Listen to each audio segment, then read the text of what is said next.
En la clase anterior estuvimos observando que la meta de la consejería pastoral era que los miembros de las congregaciones amaran más a Dios y también amaran más al prójimo. Está contemplado dentro de la misión de la iglesia y es parte también es parte de la evangelización.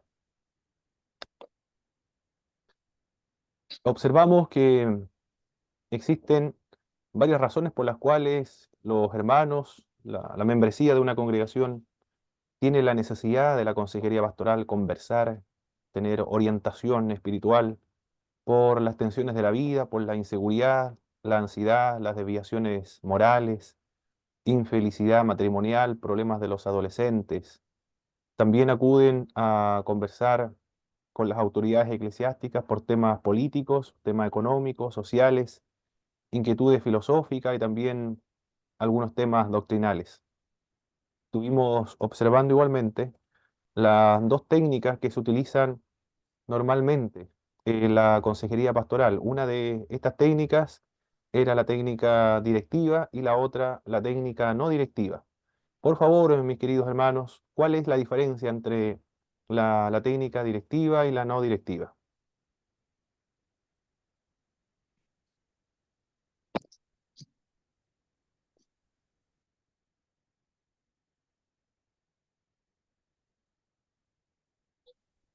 Ah, mi doctor Nicanor está, si está hablando, está con el micrófono apagado.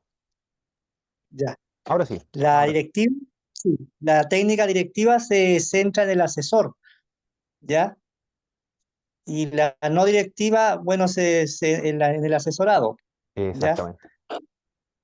Esa es la diferencia. Muy bien, muy bien. ¿Quién más podría agregar más detalles acerca de estas dos técnicas? La técnica directiva, mi hermano, impone y la no directiva es más de hacer preguntas y escuchar las respuestas de la persona que se está aconsejando. Excelente, muy bien. ¿Quién más? Hola, hermano Pablo, bendiciones. Bendiciones, hermano Jorge. Otra diferencia es que la directiva es mucho más breve, es decir, para asuntos que no son tan graves, se puede solucionar rápidamente con ese método, pero la otra es un poco donde hay que ahondar más y hacer que la persona se abra a contar más acerca de la problemática. Perfecto, muy bien. Hermana Carolina, ¿iba a decir algo más o no?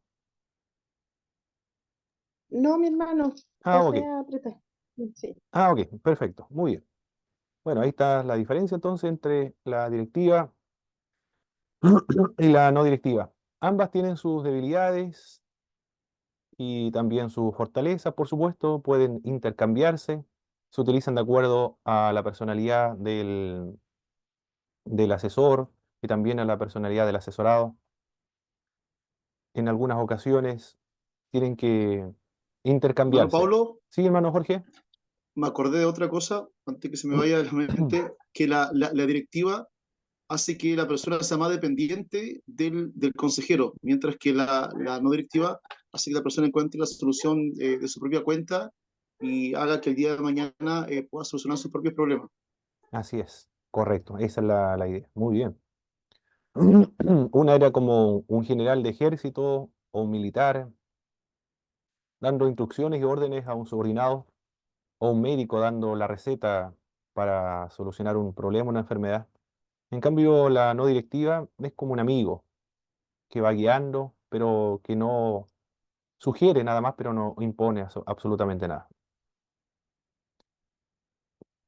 También las épocas de crisis de la vida son en la adolescencia, la maternidad, la menopausia, también la vejez.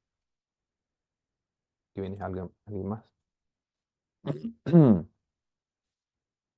Se requieren que todas las personas, para que gocen de buena salud mental, satisfagan sus necesidades sociales, físicas, psicológicas, y también las personas que tienen un carácter inmaduro, o los inmaduros, las evidencias de una persona inmadura es el carácter explosivo, la autoconmiseración también, la necesidad constante de consuelo, mientras que las características de una persona que es madura es autosuficiente, se lleva bien con todos, con sus semejantes, tiene autodominio igualmente, acepta el sufrimiento, tiene una perspectiva a largo alcance, no se frustra, no, tampoco no persiste en alcanzar un objetivo, sabe que hay reveses, hay fracasos, pero son parte del proceso para alcanzar un objetivo y persiste hasta alcanzarlo. Y también tiene un interés en el bienestar de los demás. El asesor debe tener algunos requisitos. Uno de estos es que debe ser tratable, sociable, accesible. También entender los móviles de la conducta humana, debe entenderse a sí mismo, dominar sus impulsos, dedicar tiempo a la consejería ministerial y uno de los más importantes requisitos del asesor. ¿Cuál es el más importante requisito? Uno de los más importantes. Para Debe manifestar empatía. empatía también había otro más importante para que gocen de confianza. Saber guardar secretos. Eso es, saber guardar secretos. Eso es muy importante porque si comienza a utilizar lo que se comentó en la consejería pastoral y utilizarlo como ilustración en los sermones en otras iglesias, ya no va a tener confianza en los hermanos porque saben que cualquier cosa que cuente va a ser utilizado esa experiencia en alguna predicación. Y debe ser muy estricto, muy riguroso esto, porque ni siquiera la esposa o el esposo debe enterarse de lo que ocurrió o lo que se trató en una consejería pastoral. Eso es muy, muy importante tenerlo en cuenta. De lo contrario, no va a poder ayudar a otro hermano a crecer en su fe. Bueno, eso estuvimos viendo en la clase anterior y ahora vamos a trabajar con los mecanismos de defensa, lo que correspondía a hoy día. Inmediatamente entonces vamos a trabajar con esta clase.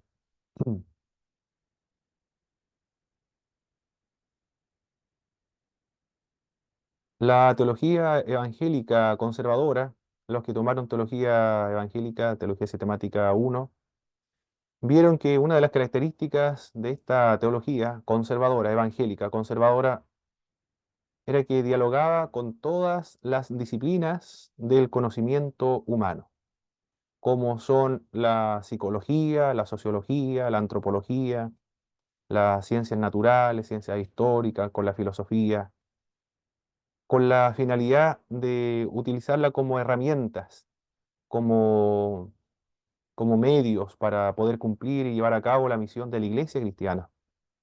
Del mismo modo como nosotros utilizamos la tecnología actualmente para poder difundir el mensaje del Evangelio, para hacer evangelismo, discipulado, como Facebook, por ejemplo, Instagram, YouTube o todos los medios que existan, TikTok también.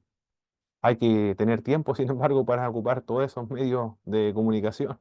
Algunos yo no sé cómo le alcanza tanto el tiempo, mis hermanos, porque yo he visto que están en todas partes y todos los días subiendo información. Dios mío, ¿cómo lo hacen estas personas? Digo yo.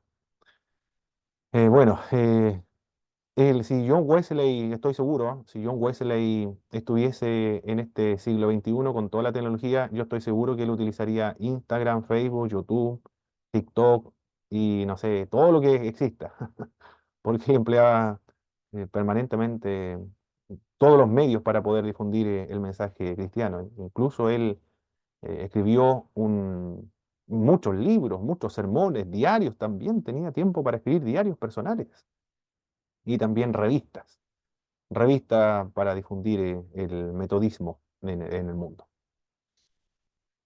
Del mismo modo, entonces, como utilizamos nosotros la tecnología en la evangelización, en el discipulado también, en difundir el pensamiento evangélico, también la teología en esta área de la pastoral utiliza las ciencias, utiliza diversos métodos. Una de estas ciencias, bueno, algunos dicen que no es algo científico, sino que es una teoría metafísica. Sí, es verdad, es una teoría metafísica porque no se puede comprobar si lo que están diciendo es verdad o no. Es el psicoanálisis. de Sigmund Freud, la persona que tenemos acá. Tiene una mente muy inquisitiva, muy profunda, Dios mío, un teórico extraordinario. Él es el fundador del psicoanálisis, una de las tantas escuelas de la psicología.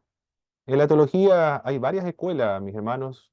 Cuando hemos visto teología sistemática uno, por ejemplo, liberal, conservadora, también ortodoxa, neortodoxa, fundamentalista, sistemas teológicos, arminianos, calvinistas, y así, neoevangelicalistas. Hay muchas corrientes, escuelas teológicas, y en escatología amilenialista, postmilenialista y amilenialista, postmilenialista y premilenialista. También en la psicología hay varias escuelas y una de estas es esta, el psicoanálisis. Víctor Frank tiene otra escuela de la logoterapia, por ejemplo. Son distintos métodos que se implementan para poder ayudar emocionalmente o psicológicamente a las personas. Y él estableció tres áreas, por decirlo de alguna manera, de cómo nosotros están dentro de nosotros y que nos influye, determina nuestro comportamiento, nuestras actitudes. Como por ejemplo, lo primero que él estableció fue la conciencia para indicar lo que se sabe con claridad, lo que se puede conocer libremente, lo que está en nuestros recuerdos a corto plazo. Nos acordamos, por ejemplo, lo que nosotros comimos hoy día a la mañana, lo que almorzamos, por ejemplo. El- bueno, todos esos recuerdos que están presentes de manera automática, sin necesidad de esfuerzo para buscarlos, se le denomina la conciencia. Y luego, esto funciona en nuestra mente. Eh, ¿Cómo se pesa la mente? No tiene peso, no es materia. Estamos hablando de algo inmaterial. Está clasificando Sigmund Freud los compartimentos dentro de la mente, que es algo inmaterial, es algo espiritual, es algo metafísico entonces, que está más allá de la física. Eso es lo que está analizando Sigmund Freud, pero que está dentro de cada individuo. Y también habló acerca de la preconciencia. Contiene las cosas que la persona ha sabido, pero que ha olvidado temporalmente. Como por ejemplo, usted puede analizar una oración gramatical completa. Si se le pide que realice un análisis gramatical completo, artículo, sustantivo, adjetivo, verbo, predicado, y los tiempos, bueno, todos los análisis gramaticales en castellano, eso usted lo sabe, lo aprendió en la enseñanza básica, le va a costar un poco, porque está en su preconciencia. Se ha olvidado, pero si busca un poco y se ayuda de algún texto, va a poder reconocer lo que no es algo nuevo, sino que algo que estaba ahí en alguna parte de su mente y usted pudo reconocer. O cuando hace un viaje, por ejemplo, al extranjero, a algún país, puede ser Argentina, usted ya se ha olvidado, si fueron algunos 15, 20, 11 o 10 años, se ha olvidado de el nombre de las calles, de la locomoción, por ejemplo. Se ha olvidado de el número de la casa donde usted se estaba alojando o el lugar donde se estaba alojando. Sin embargo, tiene algunos nombres, sabe que era Buenos Aires, Loma de Zamora, por ejemplo, o algún sector, pero más allá no se acuerda de nada más. Pero sin embargo, si usted vuelve, usted va a reconocer los lugares, le van a resultar familiar. A eso se le denomina la preconciencia. Es lo que ha sabido, pero que ha olvidado temporalmente, pero después regresa nuevamente a la conciencia, se puede reconocer. La otra parte de lo que determinó Sigmund Freud tiene que ver con la inconsciencia o el inconsciente. Son experiencias, la parte de la inconsciencia son experiencias que vienen desde la niñez y que esto es imposible de recordar, como por ejemplo, por qué a algunas personas no les gusta bañarse, ir al mar, por ejemplo, o los ríos, le tiene mucho miedo, o subirse a alguna embarcación, por ejemplo.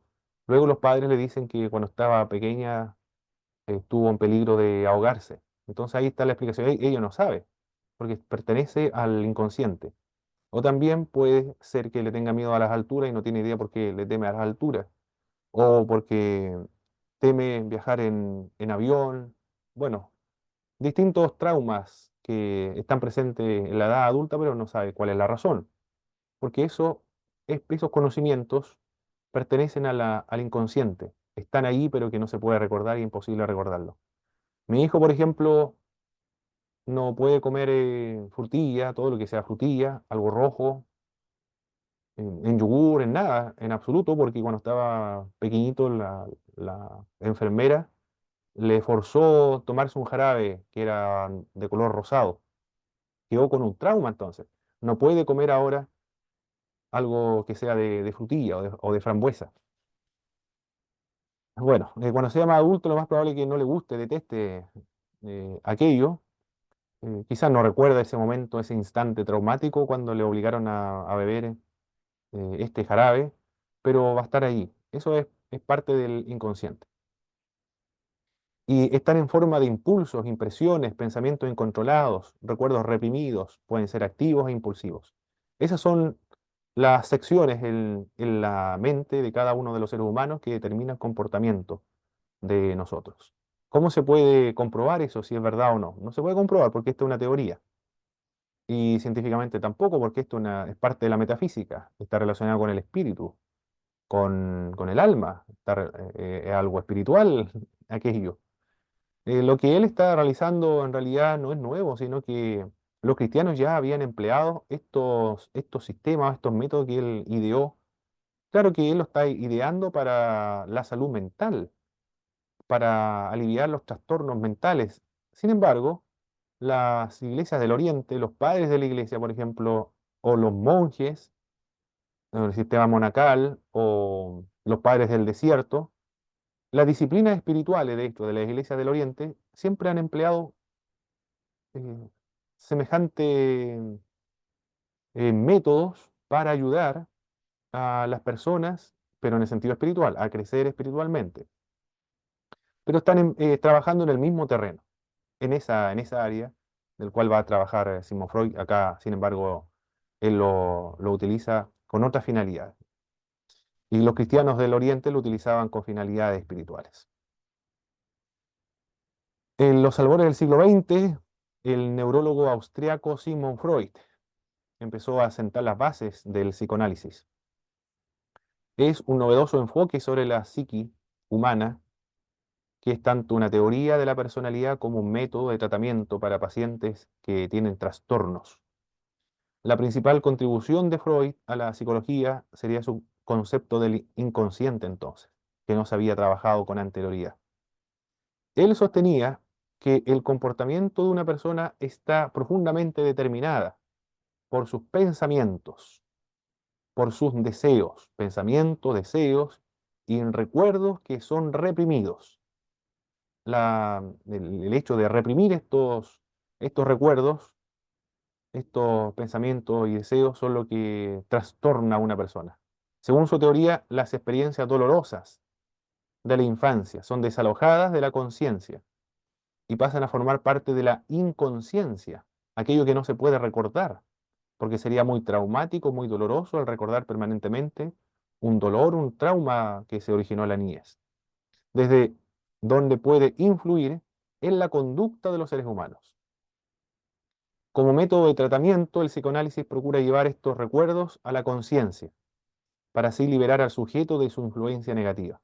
Eso es lo que intenta hacer entonces este método de ayudar a las personas, de traerle o, o excavar en las experiencias de las niñez o de la infancia de las personas para que así lo logre comprender y eventualmente solucionarlo. Recuerdo que esto es una teoría, no se sabe si es verdad o no, no se puede comprobar. Sin embargo, ha tenido resultados positivos, personas se habían recuperado. Sigmund Freud, de hecho, en sus métodos podía lograr recuperar a los homosexuales y reorientarlo hacia la heterosexualidad. Pero después, cuando fue eliminado la homosexualidad de los manuales de medicina, no tanto por investigaciones que se hayan realizado, sino más bien por presiones políticas, se eliminó como enfermedad, por lo tanto después ya no pudieron seguir tratándose este tema de la homosexualidad.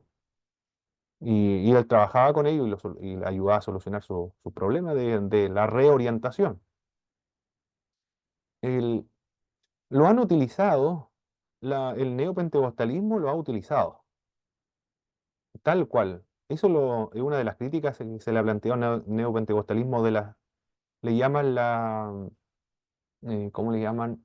La salud, sanidad interior, es el nombre que se le aplica, la sanidad interior. Pero lo que están haciendo el neopentecostalismo con la sanidad interior de hecho yo lo critiqué en uno de los trabajos a ver, no, yo no realicé un trabajo, revisé un trabajo. Alguien hizo una monografía de la sanidad interior, bueno, el hermano lo realizó y lo encontré que tenía razón, porque lo que estaba haciendo el neopentecostalismo era aplicar una teoría metafísica que era de la psicología o de la psiquiatría, que no siquiera estaba comprobado, se estaban aplicando como método legítimo y propio del cristianismo en las iglesias evangélicas para ayudarle a sanar espiritualmente. A eso le llaman la sanidad interior.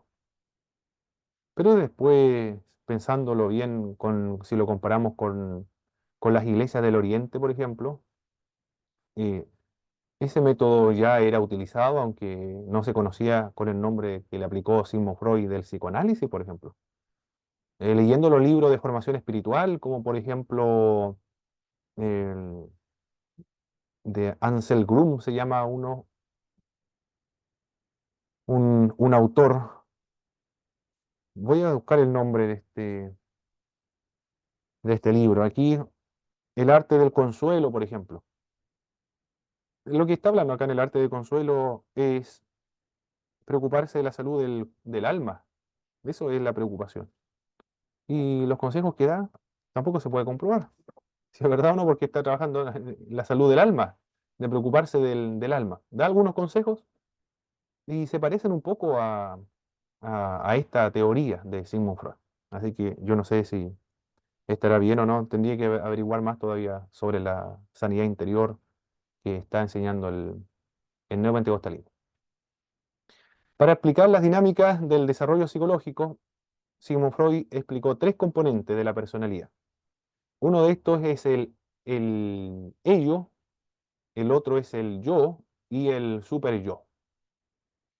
El ello está ahí desde el nacimiento, en la fuente de los impulsos inconscientes que tienden a satisfacer las necesidades inmediatas.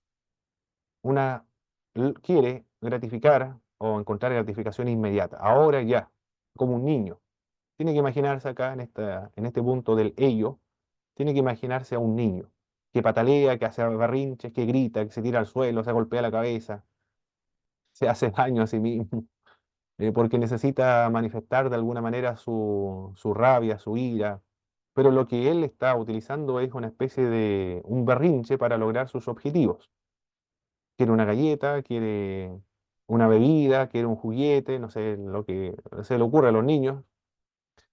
Un libro también, no sé si a todos los niños se les ocurre comprarse y hacer un berrinche por el libro, sería extraordinario eso, sería un milagro que un niño hiciera un berrinche por un libro.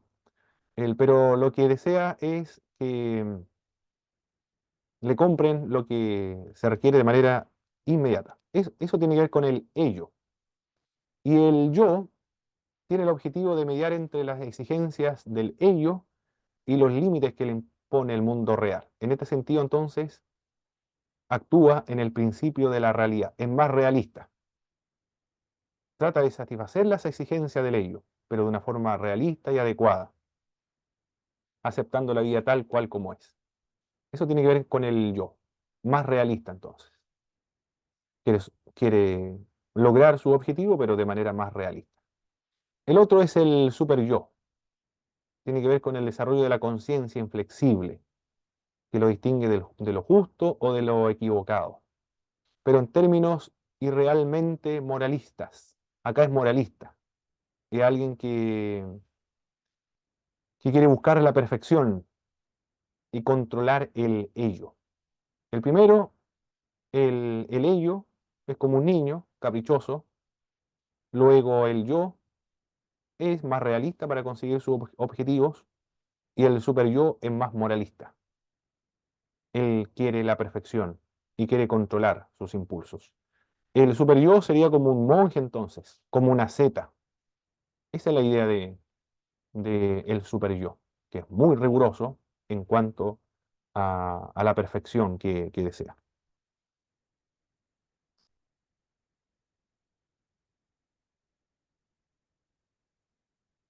Ahora, en este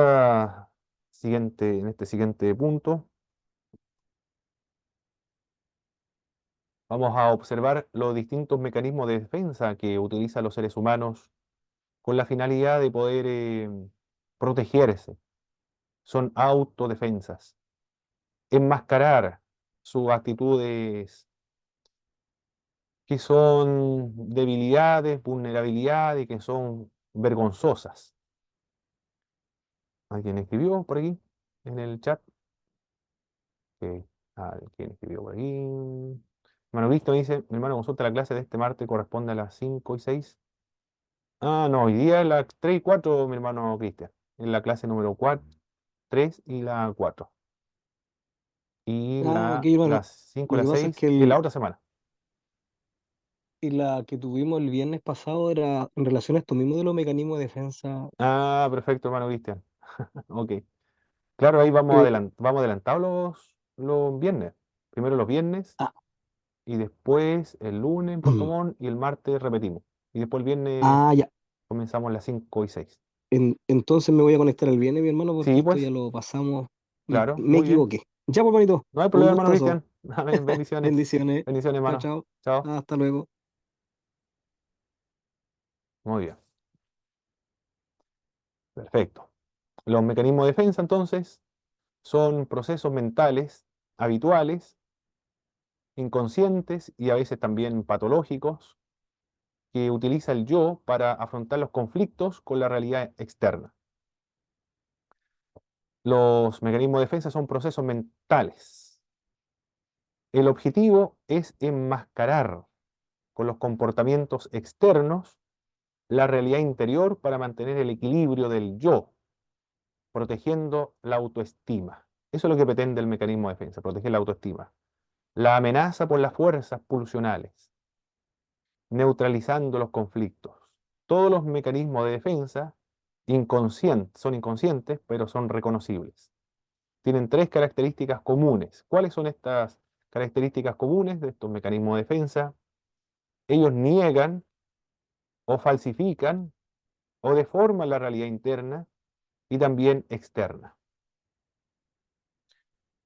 Como, por ejemplo, cuando Dios le dijo a Adán, ¿dónde estás? Y Adán dijo, me escondí. ¿Y por qué te escondiste? Porque estaba desnudo. ¿Quién te enseñó que estabas desnudo? ¿Acaso has comido del fruto del árbol del huerto del cual yo te dije, no comerás? ¿Y qué es lo que está haciendo Adán? La mujer que tú me diste, ella me ha dado de comer. Está tratando de deformar la realidad, ¿eh? De alguna manera. Después a la mujer, ¿qué has hecho? La serpiente me engañó y yo comí. Está tratando de deformar la realidad. Cuando Samuel le pregunta a Saúl, ¿qué es lo que has hecho? ¿Por qué no esperaste que yo llegara? Tú te estabas demorando mucho. Además que ya estamos a punto de comenzar la guerra. Teníamos que invocar a Dios. Teníamos que matar un vacuno y como tú te demoraste, yo entonces tomé la decisión de ejercer el sumo sacerdocio. ¿Qué es lo que está haciendo Saúl en esa situación? Está deformando la realidad, no quiere reconocer la realidad tal cual como es. Porque le cuesta, por el autoestima que tiene, le da vergüenza. No quiere exhibir su vulnerabilidad, su equivocación, por el orgullo, quiere autoprotegerse a sí mismo frente a una condena exterior. Pero lo que están haciendo es deformar la realidad. Cuando Natán le dijo a David, tú eres ese hombre, David quedó impactado, porque él mismo se había autosentenciado a sí mismo. Él no negó, él dijo, he pecado contra Dios. Eso es lo que debió haber hecho Saúl y Adán y Eva en el huerto del Edén, como David, reconocía su pecado. No es tan complejo el asunto, ¿por qué se complica más todavía cuando comienza la justificación? Lo que Dios quería era el arrepentimiento, reconociera su pecado y se arregla la situación. Bueno, esto es parte de la naturaleza humana y así lo identificó este autor Sigmund Freud. Son automáticos y no actos deliberados. Pueden mentir también en algunos casos. Pueden disfrazar la realidad igualmente, su estado de ánimo. Actúan en el inconsciente de forma que la persona no es consciente de lo que está sucediendo. Bueno, esas son las tres características de los mecanismos de defensa. El primer mecanismo de defensa es la represión. Olvidamos lo que no nos gusta o lo que a nosotros nos desagrada. Una persona, por ejemplo, puede olvidarse de la hora del dentista, pero esto lo hace de manera inconsciente, pero deliberadamente se olvida de, de la hora, porque esto le es traumático para ella. No quiere él sufrir el dolor de la inyección en la encía y esa maquinita, ese ruido que produce, ese malestar en el diente que le molesta todo su cuerpo, hasta las uñas de los pies y de los dedos de las manos, le atormenta, le hace sentir el dolor de esa máquina en una muela, en un diente, algo tan desagradable. Entonces, por eso se olvidó de la hora. El nombre de una persona también se puede olvidar que lo ha humillado, que lo ha oprimido o torturado. Se olvida, quiere reprimir, porque imagínense recordar todos los días el nombre de un torturador, de una persona que lo ha humillado. Debe ser muy terrible, una carga emocional insoportable. Por eso que ha olvidado ese nombre de una persona. En este caso es positivo. El hecho de que ha olvidado el nombre es muy positivo. Impide que surja a la superficie un pensamiento que traería un sentido de culpa o ansiedad, como por ejemplo el cometer un asesinato o un crimen. Esto le puede traer una fuerte reacción a la conciencia. Cuando alguien ha cometido un asesinato, después le interroga a la policía y dice, yo no sé qué es lo que hice, no me acuerdo. La verdad que no me acuerdo. Bueno, lo que está haciendo es una represión porque está reprimiendo aquellos recuerdos porque le causa mucho trauma, mucha intranquilidad, mucho dolor, angustia, culpabilidad, su conciencia está manchada.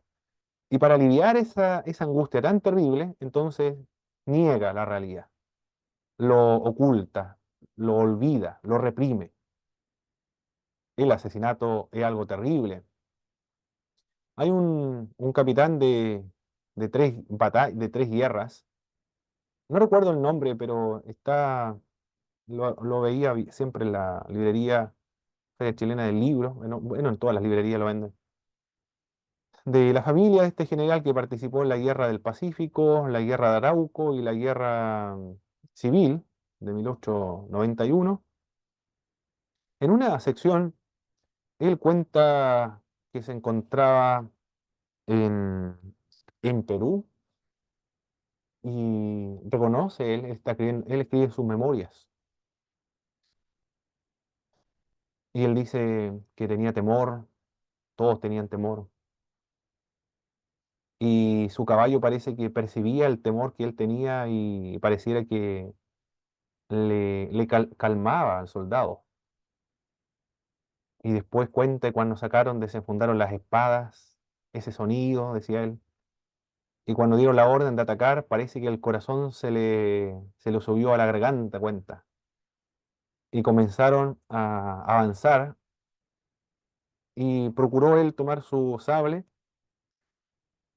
y tratar de tan pronto como descargaba, trataba de levantarlo para que el sable no se le quedara atrapado en la carne de los enemigos. Cuenta también que a medida que iban avanzando veía a sus amigos que quedaban sin mandíbula porque una bala le hizo pedazo a la mandíbula a uno. Y después, cuando terminó la carga, dice, no sabían si habíamos ganado o no. Pero él dice que matar a un hombre es muy horrible. Es algo lo más terrible que puede haber y él ha experimentado el matar a otro ser humano. Y cuando estuvo en la Araucanía combatiendo, en la guerra de Arauco, había uno que se llamaba Trizano. Y Trizano se jactaba de todas las muertes que había dado y practicaba tiro al blanco también. Y le llamó la atención.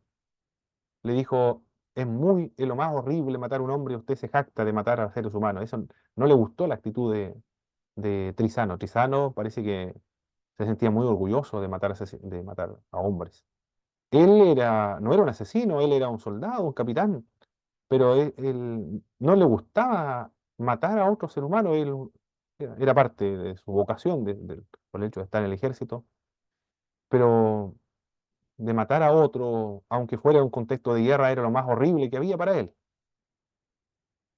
Bueno, ahora no todos tienen la misma conciencia, pero eso trata de reprimirse de alguna otra manera. En ocasiones impide funciones normales. ¿No viste cuando no? Oh, se escuchó fuerte esa música. Isaías López. ¿Quién es Isaías López? A ver, voy a ver aquí en mi correo. El hermano de Aysén, el hermano de Aysén. Ah, ok. No lo tengo aquí. Dice.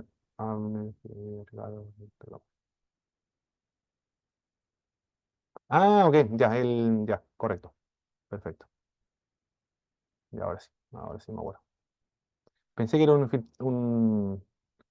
alguien que. Bueno, no creo que se pueda ingresar así sin invitación, ¿verdad? O sí, igual se puede ingresar. ¿Está traumado, hermano Pablo? Sí, claro. Claro, claro. No, el hermano de Aysén que entró al último, Exacto. que ingresó hace poquito, sí. Muy bien. En la configuración de la reunión tiene que poner, hay una opción que dice ingresar solamente correos validados. Correo vale. Que son de- Igual pueden ingresar personas sin link. claro, pues yo por lo general armo esta reunión y mando el link así como lo hace usted. ¿Ya? Y, y no sé quién puede llegar. Pero es diferente es cuando uno pone en el mismo Zoom ¿Ya? la lista de las personas que uno quiere ingresar, Ah, ok, ya. pone validar correo. Ah, ok, ya. Correcto. Eso lo voy a hacer. Perfecto. Muy bien. Estamos entonces en ocasiones impide funciones normales este mecanismo de defensa denominado la represión. Puede reprimir el impulso sexual al punto de que la persona llegue a ser impotente o frígida, puede producir histeria, se convierte en manifestaciones orgánicas. Se ha relacionado la parálisis de la mano con el impulso de atacar violentamente a otra persona. La ceguera con el impulso de mirar cosas prohibidas o amenazantes. Qué impresionante cómo reacciona el cuerpo humano, aquí estamos hablando de temas de conciencia, es decir, el, el de atacar violentamente a otro, que se le paralice la mano o mirar cosas prohibidas o amenazantes, puede terminar ciego. Qué increíble, lo que puede producir los efectos físicos de algo que se encuentra en la conciencia de los seres humanos. Yo lo encuentro sorprendente. A veces también la artritis resulta de la inhibición de la hostilidad. Se cree que este mecanismo de defensa contribuye a males físicos, tales como la artritis, el asma, la úlcera.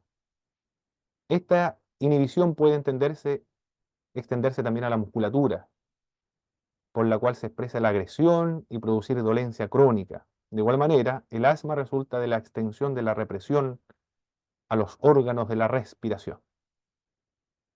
Había un hermano que, que comentaba ayer en Puerto Montt, se reía cuando estábamos viendo esto de la represión y yo le dije si podía contar alguna ilustración. Claro, dijo, yo mismo, que cuando le estaban hablando, lo estaban insultando en realidad. Había alguien que estaba al lado y lo estaba insultando, agrediendo dentro de la iglesia, estaba muy, muy molesto.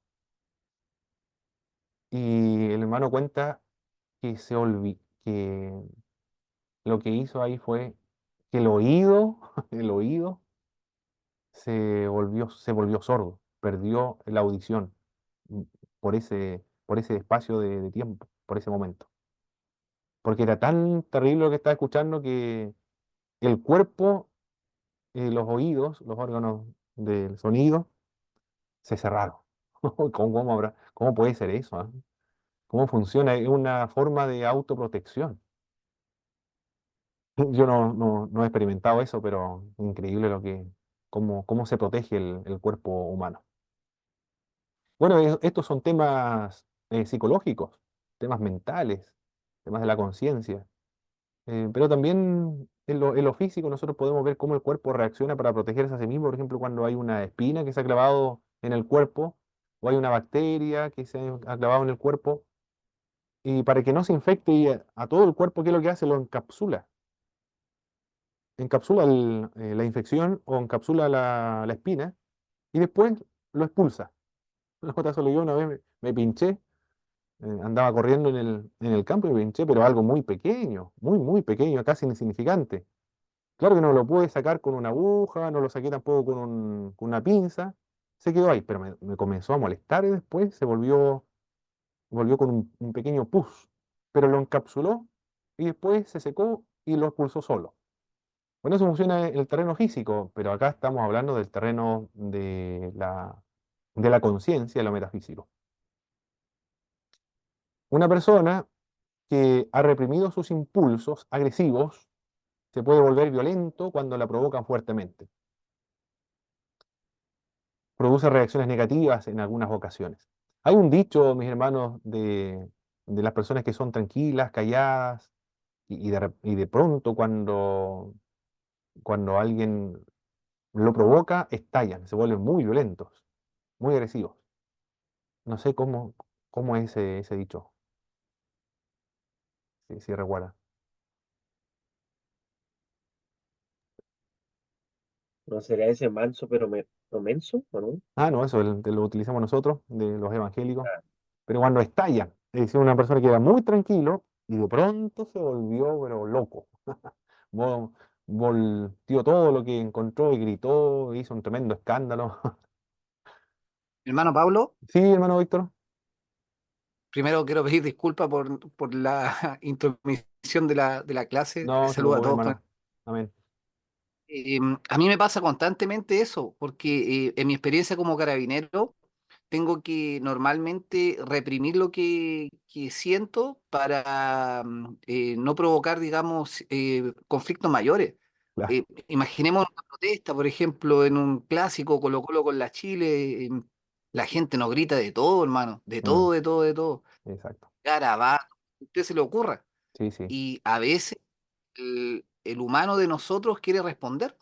Imagínese usted que le estén atacando, no sé, 100 personas, 200 personas, le estén diciendo garabato y todo, y uno quiere responder y tiene que reprimirse. Y justamente lo que dice usted, me pasa que a veces por situaciones que son súper como minúsculas, a veces Mm, exploto y es un testimonio personal también. Y eso tengo que también saber controlarlo porque como he estado siempre reprimido en esa parte, a veces llega una cosa pequeña y eso me hace, no echar garabato ni mucho menos, pero sí me hace ofuscarme en ese segundo.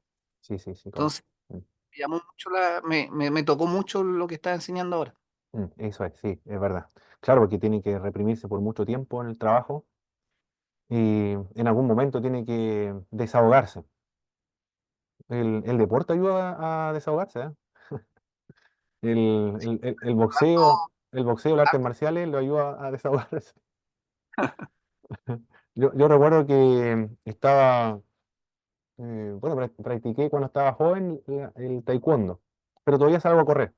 Y en una oportunidad fui a kinesiología y me puse a conversar con una persona que estaba al lado, tenía la misma edad mía, y me dijo que estaba practicando boxeo ahí en Osorno, cuando vivía en Osorno. Y le dije, salgo a correr, ¿no? Yo le dije, salgo a correr, nada más ahora ya no practico artes marciales. Y me dijo, sí, y además que te relaja mucho, me dijo. Claro, tiene toda la razón. Cuando uno hace deporte, queda muy relajado, le hace muy, bota todo el estrés que tiene acumulado de cualquier trabajo, actividad. Bien, ¿qué más? Un niño, también un niño que ha reprimido su hostilidad contra su padre, puede expresar su emoción cuando llega a ser adulto. Estos sentimientos reprimidos se expresan de manera disfrazada. También la represión puede expresarse en forma de negar verbalmente que existe tal deseo, como por ejemplo dice, no lo deseo, realmente no lo deseo, pero puede significar que realmente quizás lo desea. Mi hermano Boris dice, yo igual practiqué boxeo en el club mexicano. Se desestresa, claro, ¿no? Sí, el deporte, ese deporte de... Yo creo que todos los deportes, mi hermano, relaja, no sé, lo que demanda de esfuerzo físico, yo creo que eso ocurre. Se desestresa mucho. Hay otro deporte que no demanda el ajedrez, por ejemplo. Yo creo que se termina más estresado. Bueno, yo no soy ajedrecista, pero me imagino estar sentado, concentrado en un trabajo intelectual muy, muy grande. Pero si demanda esfuerzo físico, después se relaja, claro. El, nunca se me había ocurrido pensar en tal cosa, puede decir alguien. Podría decir que en muchos casos, en verdad, ha pensado mucho, mucho en ello. Es una forma de represión. Se alivia las represiones cuando la amenaza desaparece. Pero ocurre que personas abrigan temores originados en su niñez y nunca tuvieron la oportunidad de saber que la amenaza había pasado, por lo tanto continúan con esos temores. Ese es el primer mecanismo de defensa denominado la represión. ¿Me podrían contar en otro caso, mis hermanos, por favor, aparte de lo que contó nuestro hermano Víctor, de, el mecanismo de defensa de la represión en nuestras iglesias, familiares o amistades que ustedes hayan visto?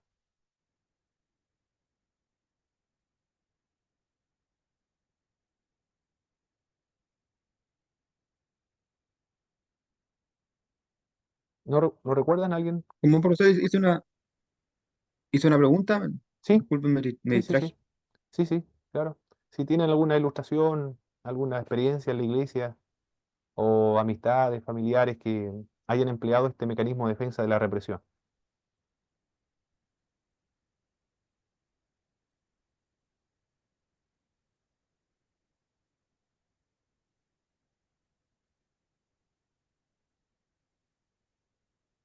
¿No recuerdan a alguien? Algo. Yo por lo menos nada. Mm. Puede ser, no sé, se me ocurre algún caso de alguna reunión, por ejemplo, una reunión que era muy estresante y para evitar ese estrés, entonces se lo olvidó. Después le pregunté, ¿por qué no fuiste Se me olvidó. Bueno, en eso consiste el mecanismo de defensa.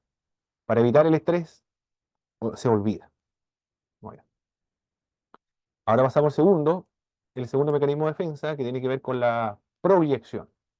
Consiste en que yo proyecto sobre los otros mi debilidad, mis defectos, mis vulnerabilidades o mis pecados.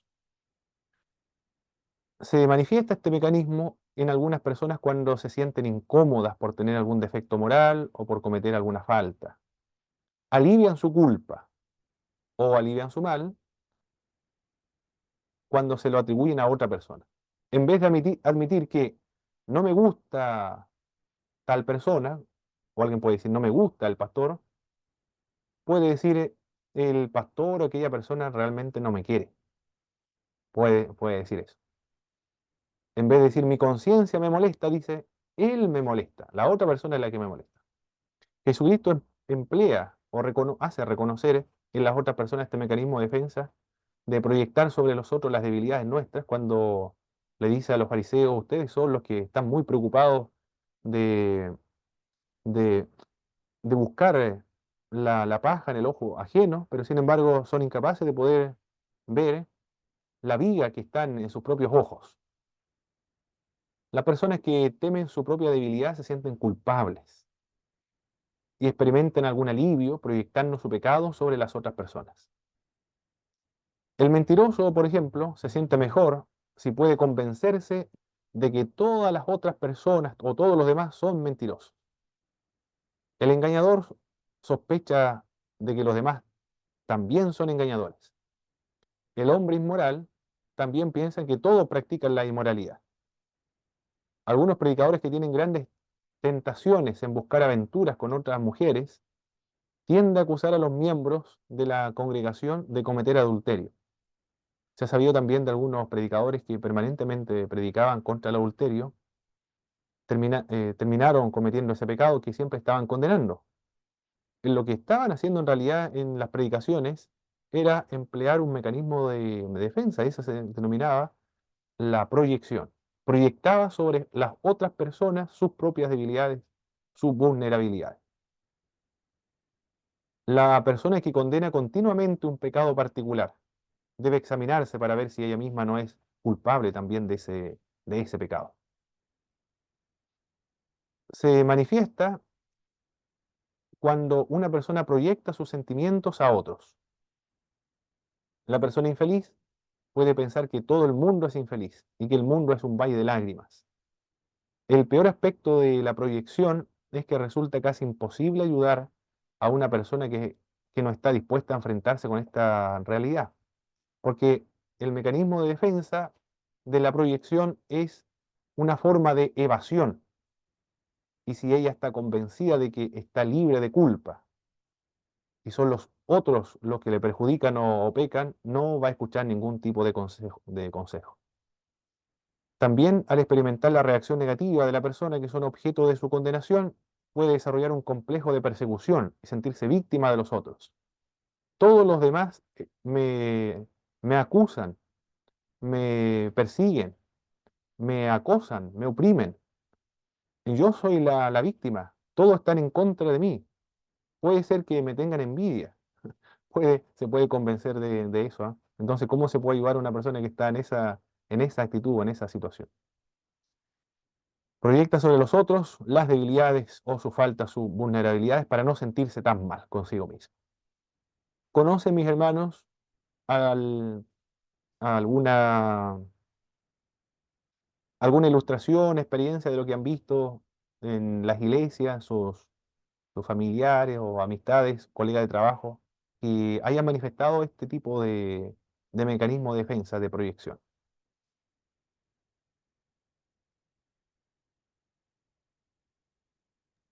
No sé si recuerda mi hermano al predicador Jimmy Swagger. Estaba Sí, pensando pues, también sí, claro, Jimmy Swaggart, claro. un ejemplo, siempre predicaba de lo mismo. De hecho, hasta ahora tiene un ministerio muy grande ahí. Salió a flote por lo que se ve, pero Ya. cayó esa, en esa transgresión. Siempre su forma de predicar era constantemente contra eso y después se supo que había caído por un mismo pecado de adulterio, parece que era, fornicación, algo así. Mm. Él predicaba frecuentemente contra el adulterio entonces. Jimmy Swaggart era un predicador de los años 80 más o menos que sus predicaciones, no todas, pero la gran Mm, mayoría iban orientadas a ese enfoque y lamentablemente cayó ya. eso. Bueno, estaba empleando este mecanismo de defensa entonces de proyección. Por Mm. eso estaba, Yo- estaba en eso también ahí. ya. Yo escuché como Me- 2 sermones de él nada más completos. Muy hermosos los sermones de él. Conmovedores, impactantes. Los sermones de Jimmy Swaggart sí, son realmente como extraordinarios. pero igual no Son sirve de de... experiencia que, como dice la escritura, ¿no es cierto? El que está firme, mire que no caiga, en cualquier momento Sí, igual. sí, sí, correcto.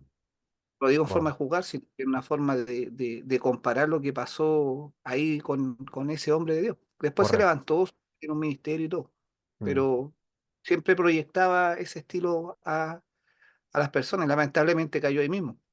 correcto. Correcto. Desde las Asambleas de Dios de Estados Unidos actualmente.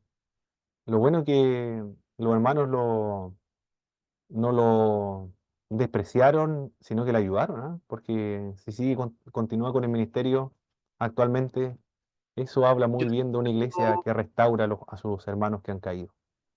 yo seguí harto me gustaba mucho su estilo de predicación, de hecho igual tengo unas Biblias de él y todo, pero cuando pasó eso en particular, dice la gente que salían de las congregaciones lanzando las Biblias al aire, votándola, menospreciando por lo que había pasado y muchos se fueron de la iglesia. O sea, Uh, no todos se cimentaron ahí y se mantuvieron firmes, sino que muchos se decepcionaron, como lo que pasa normalmente. A veces la gente mira al hombre, ¿no es cierto? mm, Y eso uno igual puede caer, como correcto, cualquier ser humano. correcto. Entonces, muchos se fueron, sí, muchos se fueron. Quedaron unos pocos, pero muchos se fueron. De hecho, la iglesia se disminuyó un montón. Mm. Después, con los años, volvió a tirar para arriba de nuevo. De hecho, un gran ministerio que ayuda al África todavía, a las personas del África. Ah, ok, ya, qué bueno, ¿eh? Qué bueno se haya restaurado. Mi hermano Ricardo, ¿iba a decir algo? Sí, iba, y no sé por qué me acordé del que era hermano, eh, el que era voz en off, que era este apellido Patricio Fres, parece que se llamaba. Ah, Patricio Frey, claro que sí, pues, Sí, sí. pues ese hermano, bueno, cuando él comenzó a ser pastor, a predicar, porque creo que él era evangélico. Uno Mm, de sus discursos era que él por el evangelio había dejado una muy buena oportunidad de trabajo, que era ya, trabajar en el matinal donde ganaba mucho dinero. Entonces, él todo eso lo dejó por el Señor. Y al poco andar se dio cuenta que no iba a ganar algo parecido, me imagino yo. Creo que igual lo escuché en alguna parte quejarse de eso, de que los hermanos no eran dadivosos, ¿ya? Y después finalmente lo vi, me acuerdo, en un programa de televisión, agarrándose a besos con otras mujeres de estos típicos besitos que hacían en la ah, sí, sí, sí, televisión. sí. Mm, Entonces fue como súper triste la situación porque fue un hombre súper público que hacía evidente y visible que él ahora sí era evangélico y que era pastor y que todo esto lo hacía por Dios y después caer y después entiendo que después enfermó y murió. Así sí, que fue como sí, sí, súper enfermo de triste, cáncer. ¿no? Hermano Patricio Sí, Fres. sí. Igual me Uh, acuerdo de algo de proyección, de estos que dijeron que tenían una superioridad moral. Igual es como algo así. ¿Te acuerdas el caso de George Jackson? Ellos hablaban acerca de una superioridad moral. O sea, no me quiero meter en política, pero es como un mm, chiste ah, donde sí, uno sí, habla sí. de algo, pero en realidad no Ah, lo tiene oculto, pienso correcto, yo. correcto, correcto. Muy bien en los casos de los políticos, ¿ah? Que comienzan a criticar a la corrupción de los que estaban gobernando en ese tiempo. Y después, cuando gobierna, tienen la misma crítica. Ah, muy bien. Bueno, ellos lo están utilizando como más bien, ellos lo hacen más conscientemente como estrategia política, más que como algo innato con la finalidad de poder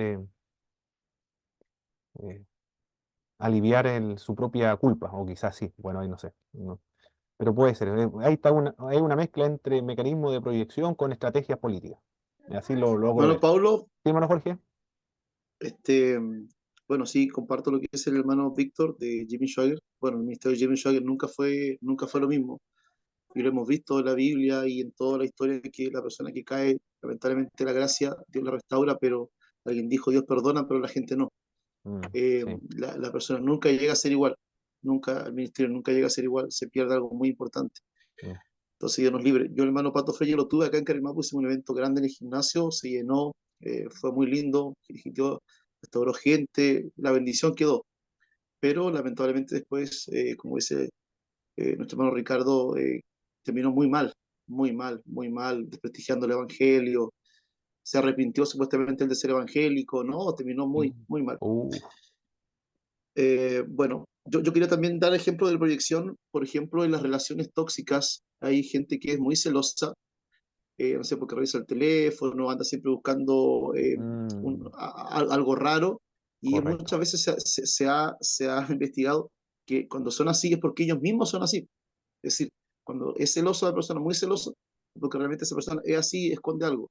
Lo mismo, por ejemplo, puede pasar con los compañeros de trabajo, que son buenos para la mano larga, como se dice, para robar, son desconfiados, pero es Mm, porque ellos son así. Entonces piensa que todo el mundo anda robando y como ellos roban, piensa que también uno es así, entonces ellos tienen como ese siempre, esa sospecha de que alguien va a hacer lo mismo que ellos hacen.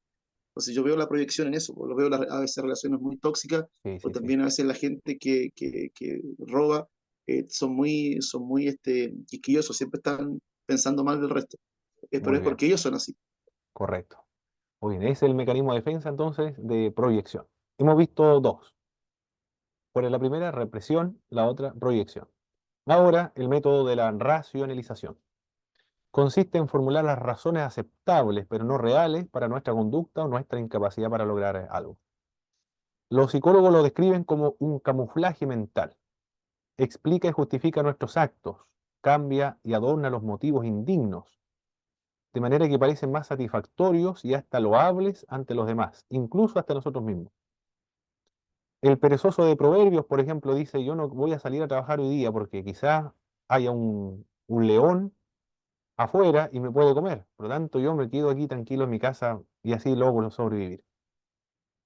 El alumno que no estudia y no le va muy bien en el examen puede decir, lo que pasa es que el profesor no formuló muy bien las preguntas.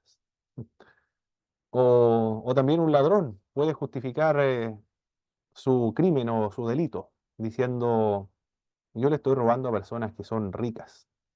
No le estoy robando en las poblaciones a los pobres, sino a las personas que tienen recursos económicos. Por lo tanto, en ese caso se justifica el robo. Y lo otro, además que yo estaba robando era para los pobres.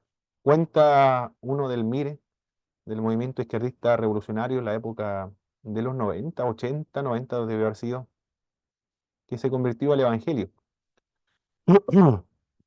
Y había en la población donde él se hospedaba, había una hermana que iba a la iglesia pentecostal. Y la hermana siempre le decía, Dios te bendiga. Y en una oportunidad le dijo la señora cuando iba a dar un golpe, iban a robar un banco. La señora le dijo, tengo un mensaje de Dios para ti. Y después otro día hablamos, le dijo, no, ahora mismo tengo que darte el mensaje. Otro día, ahora estoy apurado, le dijo. Y la señora llegó, la hermana le abrió la puerta del auto y se metió dentro. Y le dijo, tengo un mensaje de Dios para ti. No, no te quiero escuchar, le dijo, bájate rápido porque tengo que hacer ahora. Y la señora dio dio unos zapateos en el auto y llegó a estremecer el auto y le dio miedo al hombre, le dio miedo, se le congeló la espalda, dijo cuando dio un golpe, aleluya, algo así, dijo la hermana, te dije, tengo un mensaje de Dios para ti. Y le dio tanto miedo, le dijo, ya habla, vieja bruja, le dijo a la hermana. Y la hermana dijo, el Señor hoy te da la última oportunidad para que te arrepientas.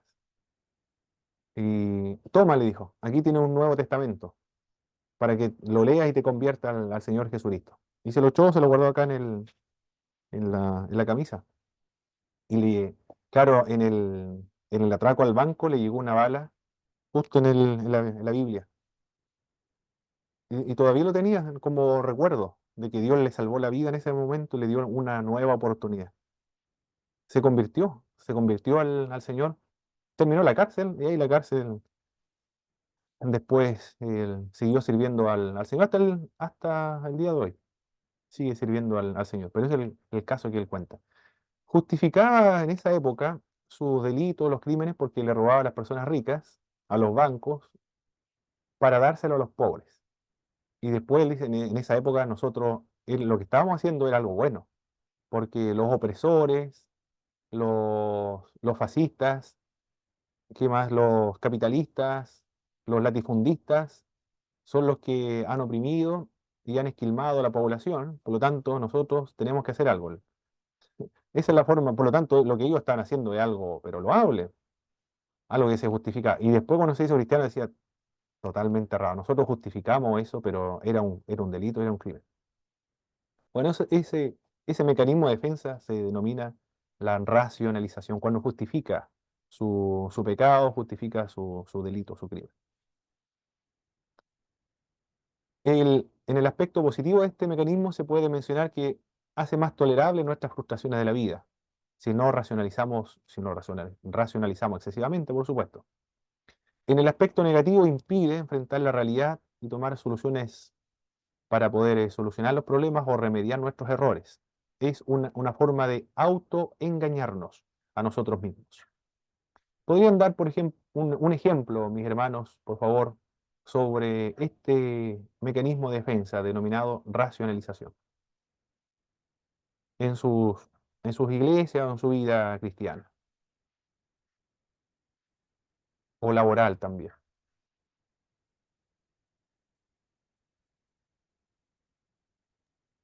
Un ejemplo que se me ocurre, hermano, es que pasa en varias iglesias en realidad que está una corriente ahora Mm, que no se va a predicar, que no se quieren mezclar con la gente del mundo. Y muchas veces se encierran en sus propias iglesias porque dicen, no, no vamos a tal lugar porque nos vamos a contaminar con la gente del mundo. Y al final ni siquiera se predica nada y parecemos más sectarios que entregar las buenas nuevas de salvación. Entonces mm, entregan una justificación que pudiera ser razonable, ¿no es cierto? De repente pueden estar en un barrio conflictivo, en un barrio que va a tener problemas, pero el Señor no nos mandó a escondernos, nos mandó a exacto. predicar la palabra del Señor a través de diferentes métodos, a través de diferentes formas, ¿no es cierto? Tenemos que ser inteligentes también, pero muchas veces lo ocupamos como justificación para no cumplir el mandato del Señor. Ese es un ejemplo que se me ocurre ahora. Perfecto, sí. Cuando corresponde salir a predicar o a evangelizar a la calle, por ejemplo, pero hace mucho frío para ir, o hace demasiada calor, nos vamos a agotar mucho. Es un suplicio, un sufrimiento. O para evangelizar personalmente, no, pero es que estas personas ya no escuchan, ya si se le ha predicado tantas veces, ¿para qué? Vamos a seguirle hablando del evangelio. Bueno, lo que está haciendo en realidad es racionalizar un defecto de nosotros los evangélicos. Se supone que nosotros permanentemente estamos evangelizando. Hermano Ricardo, Sí, pues, yo pienso que la típica mentira blanca, o el pecadillo, eso yo creo que es racionalizar, pues, o sea, claro. Total, ¿cierto? no es una mentira blanca nada más. Ah, no es tan grave, ¿a quién le importa? Cuando, cuando le dice, no, esto es común, es típico esa mentira blanca. Viene tal persona, dile que no, el hijo responde, dile que no, no estoy. Y después el hijo sale y dice, mi papá que no está. Bueno, eso es racionalización. Perfecto. Seguimos con el otro entonces, el otro mecanismo de defensa, la regresión.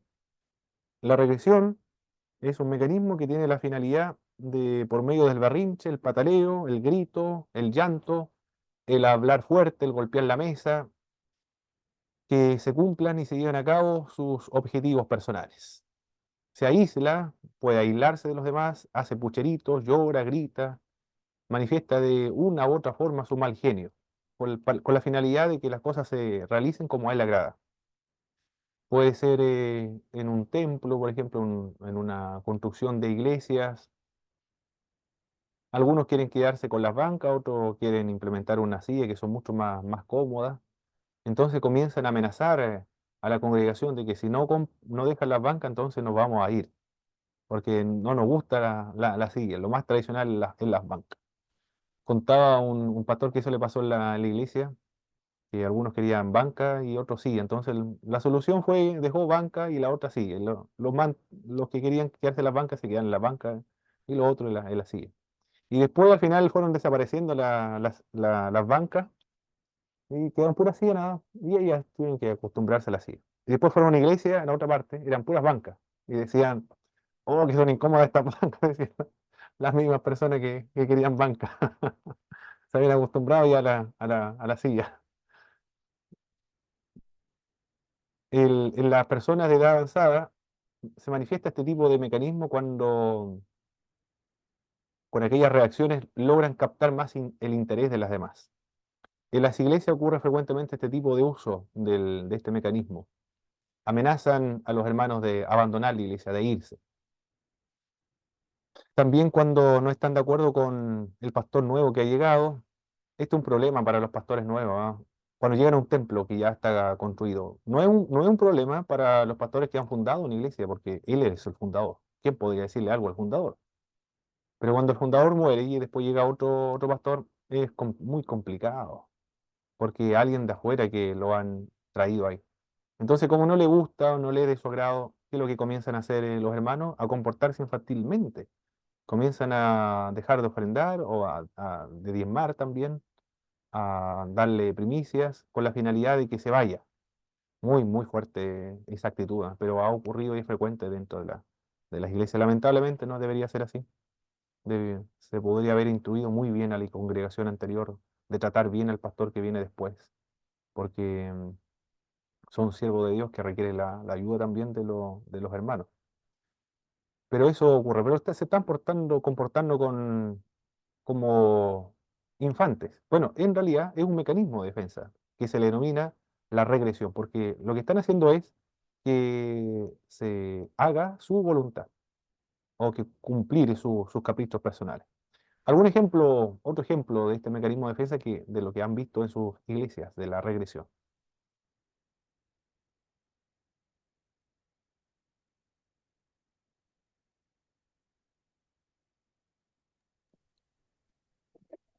Hermano Pablo, Sí, mi otro mm, Nicanor.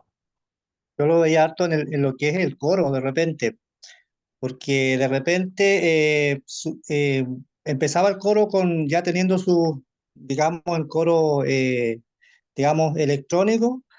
De repente el bajista se creía que él nomás sabía, que él nomás, que era vitalicio ahí, y no daba lugar a los otros. ¿Y qué hacía? Como de repente los instrumentos son de los mismos miembros, se llevaban el bajo, Ah, así de ya, simple. Y no había bajista.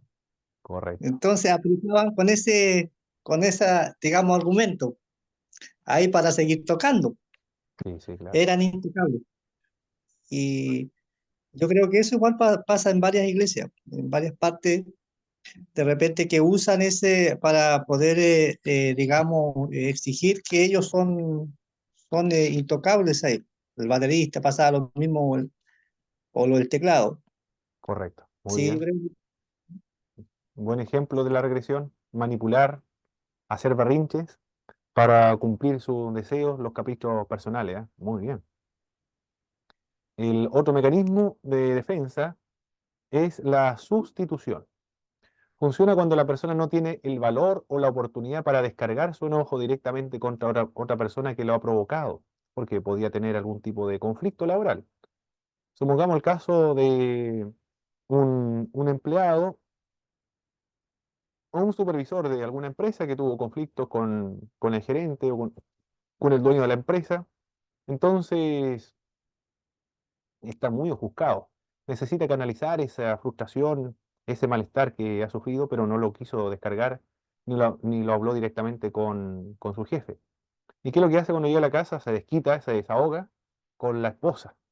La esposa no tenía culpa, pero él necesita descargar emocionalmente esa carga que tenía, por lo tanto se descarga con ella. Y la esposa también toma represalias y se descarga con el hijo, y el hijo se descarga con el gato. También una persona que puede tener un conflicto en el hogar, puede ser con la esposa, y después cuando tiene la oportunidad de manifestar ese enojo, descargar su enojo directamente contra otra persona, lo puede hacer con una cajera del banco, por ejemplo, o, o con un cajero, una cajera de un supermercado. Yo lo vi en algunas ocasiones, muy violentamente actuaban algunas personas, algunos clientes, pero lo más probable, y así lo entendían también, las personas que trabajan con clientes están preparadas, hay instrucciones también previos de no alterarse, porque las personas son así.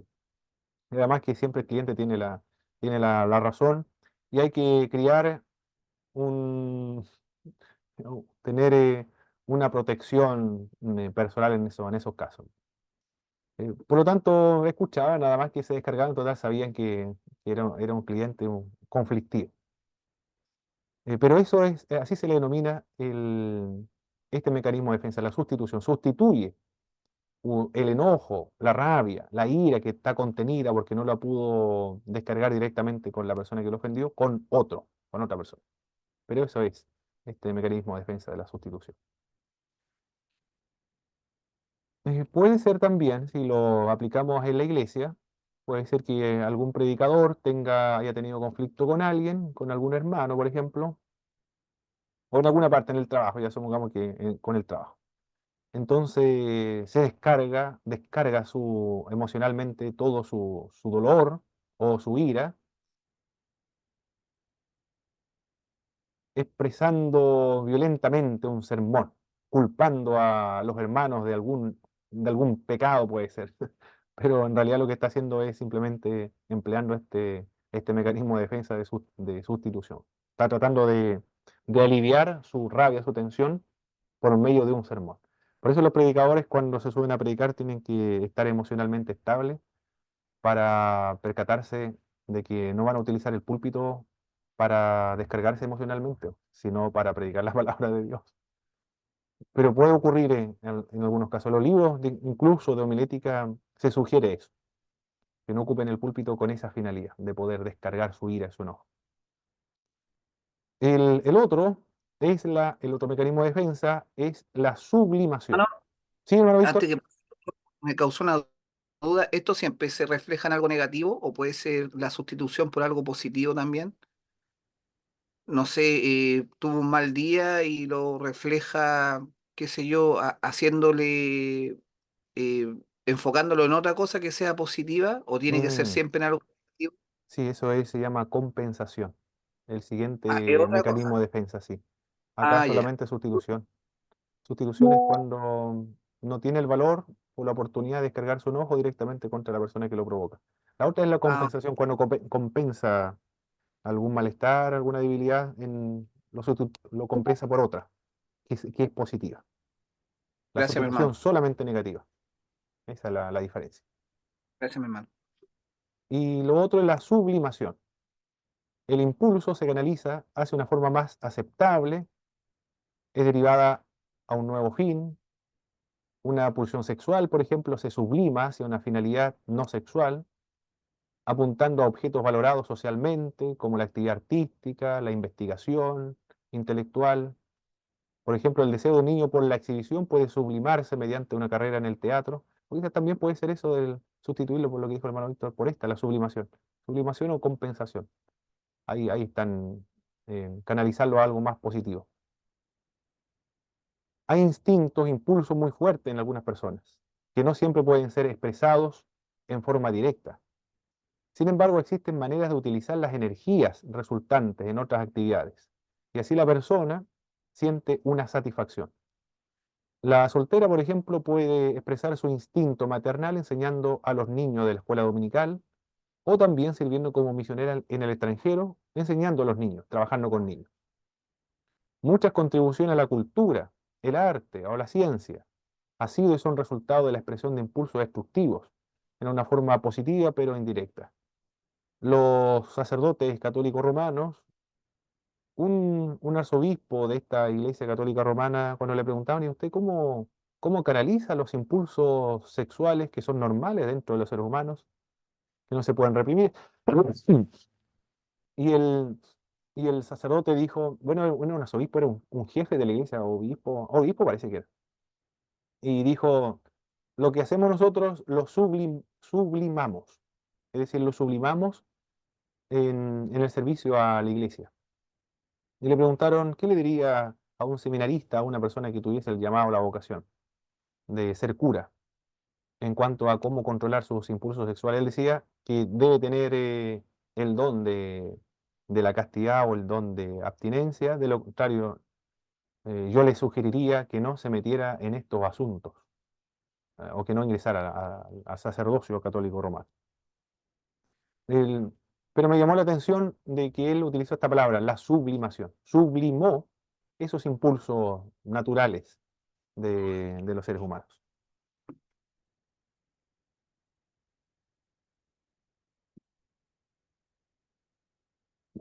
¿Sí, hijito? Falta todavía, hijo. Después te voy a acompañar. ¿Sí? Un ratito voy. Quédate ahí, un ratito. No tanto.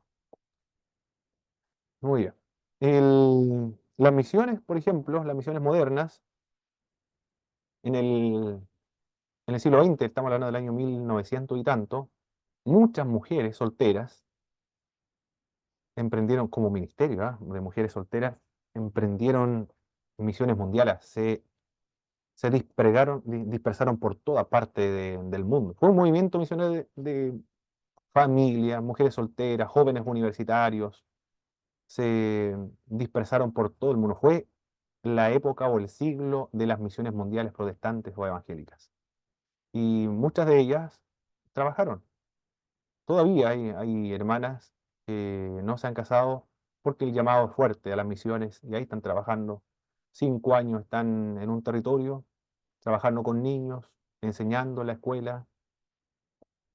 Algunos están en peligro porque están trabajando con los bereberes, los pueblos musulmanes. En algunas ocasiones tienen que movilizar a las hermanas porque se encuentran en peligro de ser secuestradas, por ejemplo, caer en rehenes en manos de guerrillas, pero ahí están trabajando en, en estas áreas. Ya, esto se llama la sublimación entonces. Se canaliza por algo mucho más positivo. La compensación, por medio de este mecanismo, las personas tratan de compensar por sus deficiencias físicas, pueden ser sociales o intelectuales, desarrollando su capacidad positiva. Como dice Alfonso Ropero, que es un escritor, es el director también de CLIE, un filósofo, un teólogo igualmente, ha escrito bastantes libros que han edificado espiritualmente a muchos de habla hispana, deben ser algunos traducidos también a otros idiomas, y él dice que nunca tuvo las aptitudes, las condiciones físicas para el deporte, por lo tanto lo que él hizo fue dedicarse a la lectura, dedicarse o cultivar esa parte intelectual. Y su casa está, pero repleta y llena de libros. Y él mostró a las personas que fueron a hacerle un reportaje a la casa, a un departamento, parece que vive, y mostró su auto. Era un auto muy viejo, usado, realmente, eran como si fuese de los años 80, 90, por ahí, era muy antiguo el auto. Y él dijo, ahí está mi auto, en ese yo me movilizo, porque yo prefiero gastar e invertir más en libros que en cosas personales. En vestuario también, en cosas personales. Él invertía solamente en literatura, en libros. Pero era por eso, él dice, yo no tenía condiciones físicas, por lo tanto no destacaba en el deporte, en el fútbol. Me dediqué a la parte de la literatura, y lo hace muy bien, ¿eh? El director de CLIA. También hay otro joven en las redes sociales que se dedica a comentar libros, a hacer resúmenes de libros y también promocionar algunos, recomendar algunos libros. Novelas son literatura ficción, pero él dice que no tiene habilidades sociales, le cuesta entablar amistades, no es una persona extrovertida, más bien ensimismada, introvertida, pero él ha canalizado o ha compensado esa debilidad por medio de la lectura, se dedica a leer y tiene una pura ficción. No sé, debe estar estudiando algo relacionado con la literatura, lo más probable, porque eso es un mundo lo que le gusta y se dedica muchas horas a promocionar libros. Pero eso es lo que hace, la compensación. Algunas personas que tienen complejo de inferioridad no solamente tratan de distinguirse en algo, sino también desarrollan un complejo de superioridad. En este asunto, o empleando este mecanismo de defensa de la compensación, tiene su parte negativa también, porque se puede exagerar. Ricardo Lagos, por ejemplo, le dijeron en una entrevista que era una persona muy fuerte, muy temperamental, con un carácter muy rudo, porque fue en un momento capaz de hablarle con el dedo a Pinochet, que debía abandonar o renunciar a su cargo y no reelegirse para una candidatura presidencial. Y él dijo, no, la verdad que no soy así como aparento en la televisión o aparento en la vida pública. Yo personalmente en la vida privada soy muy introvertido, muy tímido. Lo que pasa es que esto es una máscara que yo necesito para enfrentar la vida pública, dijo. Lo necesito por esa debilidad que él tenía. Eso puede ser el aspecto negativo o lo exagera, lo compensa de alguna u otra manera. O también me comentaron algunos hermanos ayer que había una persona que tenía obesidad mórbida y que trataba muy mal a la gente. Era un jefe también, para variar, para hacer más agudo el problema. Humillaba a la gente y como era jefe, más todavía. Pero después dijeron que se hizo una operación, por lo tanto adelgazó y también cambió su carácter. Ya no humillaba a las personas, sino que era muy muy simpático. Cambió incluso hasta su propia personalidad. Lo que estaba haciendo entonces, empleando el mecanismo de defensa de la compensación. Como él se sentía mal, entonces trataba de hacer.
Mi doctor Nicanor, a las 9 en punto le retornamos y le envío otro nuevo link porque se me agotó la batería del computador.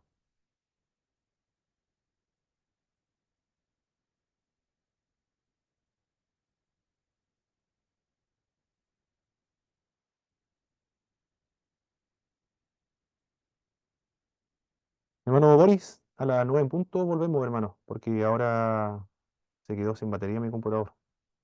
Y ahí le envío un nuevo link.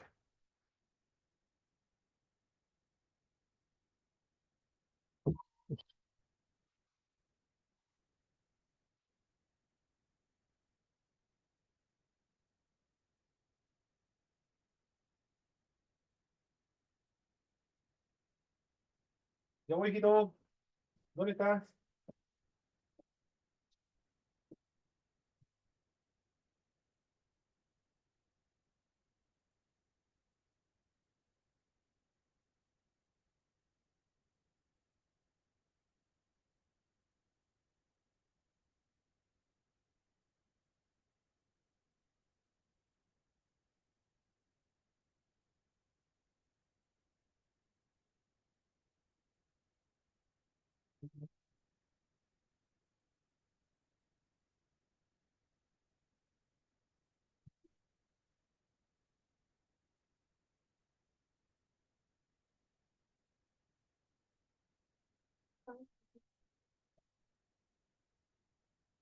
Vamos a decir la que vas a buscar después. El-